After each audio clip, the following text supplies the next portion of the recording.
Welcome to Table Talks with me, your host, Joshua Kangley. And I'm just so excited to be back in the studio recording for Table Talks again. I have a great lineup of guests for the show, so you're not going to want to miss this series. So make sure to subscribe wherever you like to listen to podcasts. Very excited about today's episode. I had the opportunity to talk to author Hasina Knox. She's an author of a children's book series and her recent autobiography titled Longing to Belong, an Orphan Story. A very powerful memoir of her life as an orphan and international adoptee. In this episode, we talk about her journey and her pathway to writing this book. You're not going to want to miss this, so please join us now for the conversation.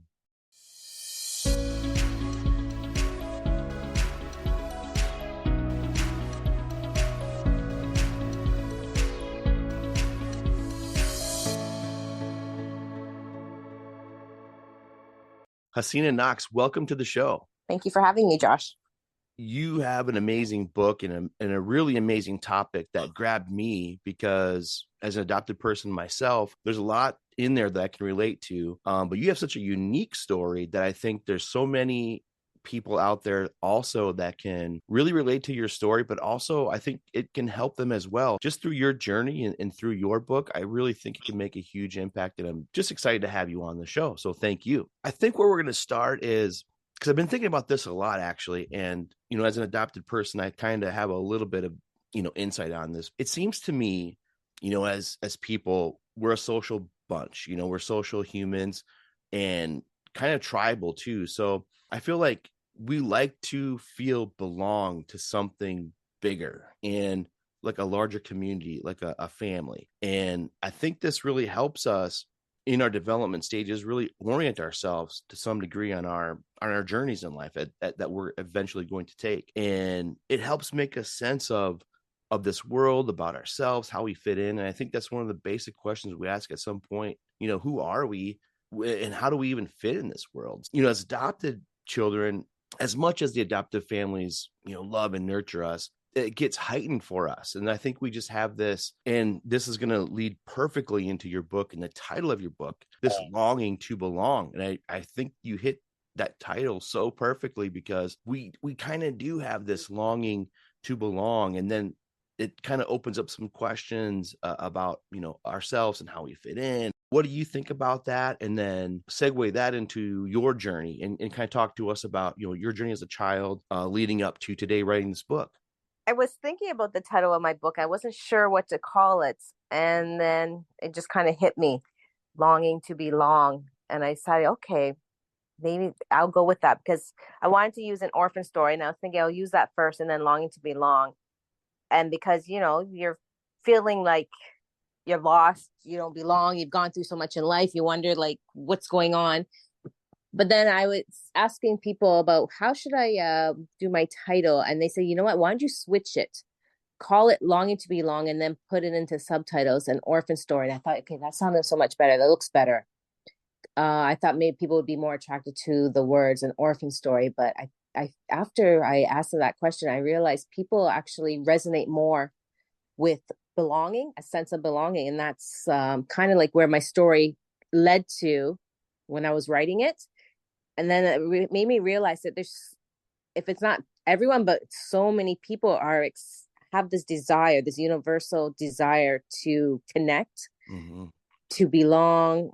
And then when I was writing the book, I realized too, like, we actually possess this power to overcome such adversity because we all go through something. And yet we all go through something, yet we can still find the joy in these difficult moments that we do go through. And I realized that when I was writing my book, that despite whatever trials I went through, I still found joy in my life. And I felt that this could resonate with others, that yes, they might have already gone in the past through bad things, or they might be going through something difficult now, but they can still find a sense of happiness when they come out of that trial and realize that they can learn from it. And that's basically, I guess that's where my story kind of focused on or shifted to when I was writing. And then I came to realize, okay, well, that's what I'm going to go with. I'm going to go with that title, Longing to Belong. Since now I realize, you know what, this is what people are going through. It resonates with people that are feeling that they are lost, feeling that they have no hope. And so they all yearn for this acceptance. And so that's what my book does. It just reminds the readers that despite our current circumstances or our past circumstances, what we have gone through, it doesn't determine our worth, but it lies within our inner strength with this resilience that we can have to overcome these trials. I just love that title, and I think you made the right decision on that. It's a wonderful title. It sums up perfectly what I kind of think about it. And then, like you said too, though, there's this universal longing to belong that I think resonates with everybody. So take us through, if you can, because wow, what a journey you've been on. Take us kind of your adopted journey, like where you were born and kind of through all that, like how you wound up and ended up where you are today. My book brings out that I was an orphan when I was born. I don't know much of my past. So what I did write about was what I've been told in the beginning. What I've been told, whether it's true or not, but this is what I've been told, that I was born in Bangladesh in 1977. And then I just ended up in an orphanage. I don't know the time period between being born to going to the orphanage, but I was just apparently found at the gates of one of the orphanages in Dhaka, Bangladesh, and I was taken in and just looked after there until I was 3 years old. And I was then adopted and was put on an airplane and came to Toronto, Ontario, Canada. So basically that's my beginning of my life, which is unknown to me because I don't remember anything. So it's just basically said off a hearsay, what people said. During my life later on, I was told, I don't know how I was told, or I must have found this information. You can go to, I think it's called the Community Services of Social Workers or something like that, that you can find non-identifying information about your past. So that just said that I was found at the gates of Muhammadpur in Dhaka when I guess I was 3 years old. It told me my weight, maybe any allergies I had, but there was nothing concrete or anything to say. I think nothing identifying of my past. Not to say that who my parents were, because it's not identifying. So basically, I just said I was found in an orphanage and I was brought to Canada when I was 3 years old. So there's big gaps of my past, of things I don't know. Mm-hmm. But that's basically how my life started. One of the other things too that you kind of mentioned in the introduction, I believe, is this vulnerability. And it got me thinking too about this. And again, let me see what you think about this as well. I think that adopted children develop this kind of really good sense of, or they're really good at compartmentalizing things and maybe not sharing or even hiding some real emotions or some vulnerabilities. At least I'm speaking for myself. I can't speak for everybody or even for you, but what do you think of that? Do you think, and then also with sharing your story, how did you overcome maybe any kind of vulnerabilities with writing this story?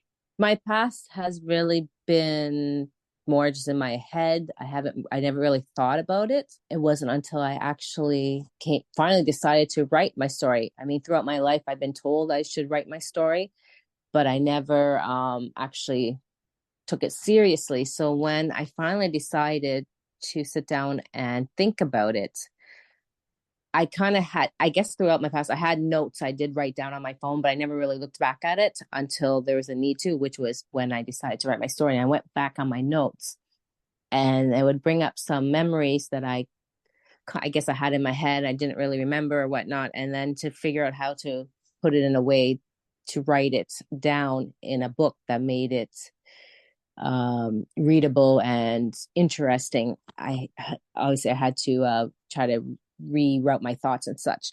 But from what the notes I did write down on one of the chapters, which I would have to say was the hardest. It was the last chapter I wrote, even though it was chapter 3. I decided to leave that to the last of my writing because that had to do with obviously my past and being adopted and being with my adoptive parents. That took a lot of not just time, but obviously emotions you're going through because you're remembering everything from your past, from what you can remember, and how those situations were and what led up to it and how you felt and what happened. That took time to deal with. So during my writing, it was a cathartic process. It even though a lot of the truth was probably right there, I didn't realize it or recognize it until I actually started the writing. And I think that's when I wrote my that chapter 3, even though it was the last chapter I wrote in my book.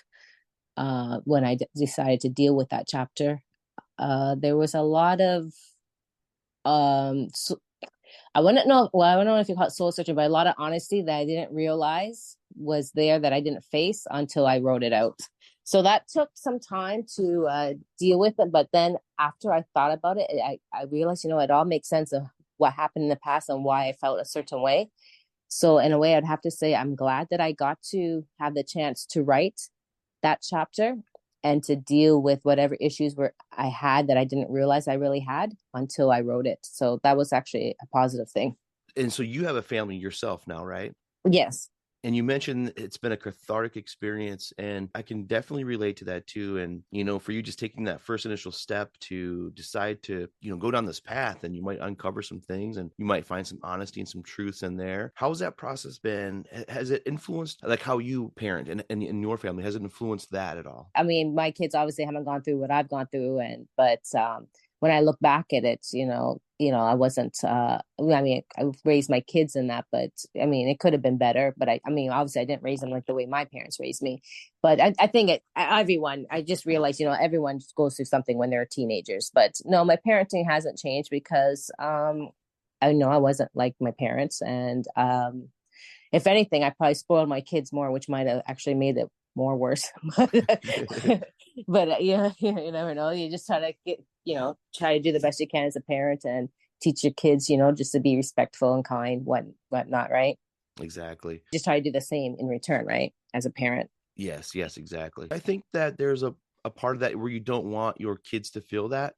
If you have children, you don't want your kids to feel that same kind of lost feeling. Yeah, but I think I just try to make sure, like, well, I've always wanted to be a parent.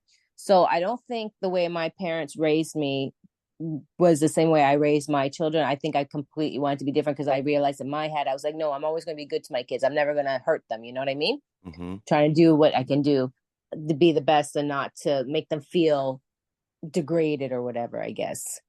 But I guess sometimes too, as a parent, you might do or say things, because we're imperfect, that might obviously upset your child and hurt them, even though you don't mean to.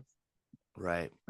Is there anything that you would say to, let's say parents who other parents who have adopted children or they're looking to adopt? Is there anything you'd say to them as far as how to help children navigate, that dynamic? I would like to think that people who are seeking to adopt other children, whether it be locally or internationally, I'm sure they're good people and they have a good heart and they really truly want to take care of the child. I'm sure they don't go into it right away thinking, I'm going to be this sadistic parent and do whatever badness I can do to them. I mean, they have to spend money to look after this child, right? So I don't think that's the first thought that goes in their head. So I think they truly do want to look after the child. And of course, the child being the adopted one, when they grow up, they're going to go through emotional problems. And that just might make the issue a little bit harder. So I think to the adopted parents, I would just say, as long as you keep showing your child that you do love them and you're trying to understand them, even though if you don't, just let them know that you are there and available for them to talk to you. Let them know that, they can always turn to you. And I think if there's that open communication and that relationship where you know that you can turn to someone, Mm-hmm. then I think it'll help go through the problems more easily. Yeah, absolutely. And I think, that's important for any family, and no family is ever going to be perfect. That just doesn't happen. There's always going to be things going on. But I think Exactly. you hit it right on. Just, communication, open communication. I think I agree with you there. Mm-hmm.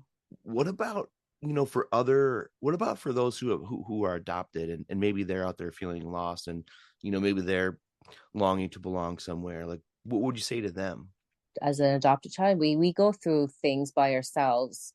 There's so many thoughts that goes through our heads, whether they're true or not, but we have so many thoughts, and I know we're all going to be going through something mentally and emotionally, right? Yeah, you gotta learn just to be able to feel that you can have someone to talk to. And a lot of times, if you feel that your adoptive parents are pushing you away, then obviously you're not going to turn to them. So you're going to turn to someone else. So maybe it might be friends that you made. But I would say to the adopted child, make sure you have someone to talk to, because you need that. You need to get out your thoughts. You need to get out your feelings so it doesn't escalate to something worse. Then, because it could be escalating to something worse than what it really is, right? Because we all have misunderstandings. So I think we just, either way, whether you're adopted or the adopted parents, there has to be communication with someone. So we have to learn to find someone that we can communicate and find that healthy relationship where we can have that open and honest communication to understand what we're feeling and what we're going through. Yes, definitely. And then, so I think you mentioned earlier that you don't know who your biological parents are. Have you had any No, interest in finding them or reconnecting with them or your birthplace? I honestly, in the beginning, I didn't. I do talk about that in my book, and it's chapter 10, I believe it is, searching for birth parents. Mm. And I go through my feelings and what my thoughts were, why I didn't search in the beginning. And a lot of it was because obviously I didn't know, I didn't have any information. So I felt, being an international adoptee, what information would you have from someone overseas that was an orphan that was just left abandoned? You know what I mean? Mm-hmm. So no, that was basically no. I figured you can't do that. You can't find what keys are you going to find who's related to you until, then we do have DNA, ancestry and all that, right? We can now find our DNA. So that was something new. So I decided, you know what, let me try that and see what happens. So I talk about that, and basically the closest relative I found was a third cousin, Oh, wow. maybe a third or fourth cousin. I didn't go anywhere. I mean, we did talk for a bit, but we weren't able to find really. I believe with my third cousin, it would, if I work it down, I think it was his parents would be one of his parents would be a second cousin to one of my parents. That's how it would break it down. He wasn't able to find anything though when he asked his parents, so it didn't go anywhere. Okay, where can we find your book? Well, it's all over the internet if you just type in my title, but it's on Amazon. The main place is Amazon, but it's Okay. also in like Indigo online in Canada, and then in the States. Well, I guess Amazon in the States. Well, I gotta say, I'm just really excited for you and in this book and where this journey is going to continue to take you. And I hope to stay in touch and keep kind of connected with you to kind of see how this all unfolds for you. And so, what are your plans for the future, like with the book or any kind of future projects, or what are your next steps now? Let's just say I'm just more like a writer for hobby as a hobby. So I think that's it. I do. That was just something I decided to do, and I enjoyed the writing. But I have written children's books. That was something fun I did too. And actually, it's a series. So I've only written 3 in the series. So I have 2 more. So if anything, I'll probably just complete that series. And then I think I'll be completely done with writing because it does take a lot of my time and away from my family. So that's why I just mostly do it as a hobby whenever I have time to do it. It's definitely an honor and pleasure to have you on and talk with you again. Thank you for your time and talking with me today.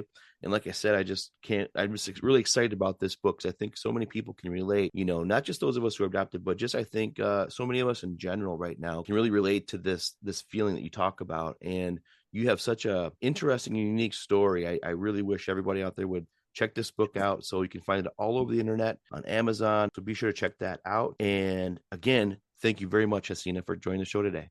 Well, thank you, Joshua. A big thank you for listening to today's episode. I really appreciate your time listening. I hope you enjoyed the conversation. And a really special thank you to Hasina Knox for her time and being on the show with us today. If you'd like to learn more about her story and pick up her book, it's available on Amazon, and I'll leave the link in the description for you to check it out. That's going to do it for today's episode. Be sure to subscribe wherever you like to listen to podcasts to stay tuned for the next show. And I'll catch you next time on the next Table Talks.